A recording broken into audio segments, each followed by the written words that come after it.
সেই কবরের জিন্দেগি রে ওরে জীবন কোনায় কোনায় গেল রে ওরে জীবন কোনায় কোনায় গেল রে ছেলে মেয়ের মায়ায় পড়ে গো বাঁধলাম বাড়ি ঘর কোন দিন যেন ইজরাইল এসে সবই করবে পারো রে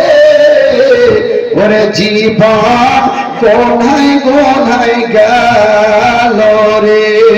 সংসার সংসার করে করলি না বন্দেগি কিভাবে কাটাই বিমান রে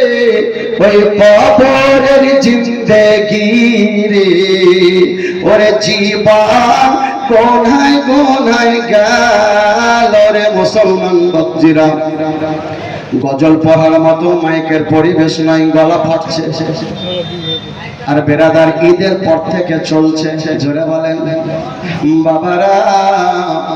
আজ আপনাদেরকে বলি যেদিন আপনি মালাকুল মউতের হাতে ধরা দিয়ে দিবেন আপনার ডেড বডিটা পড়ে থাকবে আজকে মসজিদে রহমাতুল্লাহ সাহেবের আমার ভাই ওসমান গনি সাহেবের মসজিদের মিনারে আওয়াজ আমরা একটা শুনতে পাচ্ছি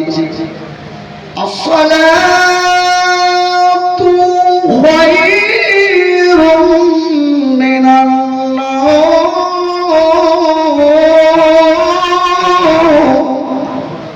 ঘুম চাইতে নামাজ অতি উত্তম ঘুম চাইতে নামাজ অতি উত্তম এই নামাজের জন্য যারা মসজিদে গেলেন তারা তো লাভবান হলেন কিন্তু যারা মসজিদ থেকে দূর হয়ে গেলেন একটা কথা শুনলেন যেদিন আপনি হয়ে যাবেন সাত আল্লাহর ঘরকে জীবিত অবস্থায় দেখেননি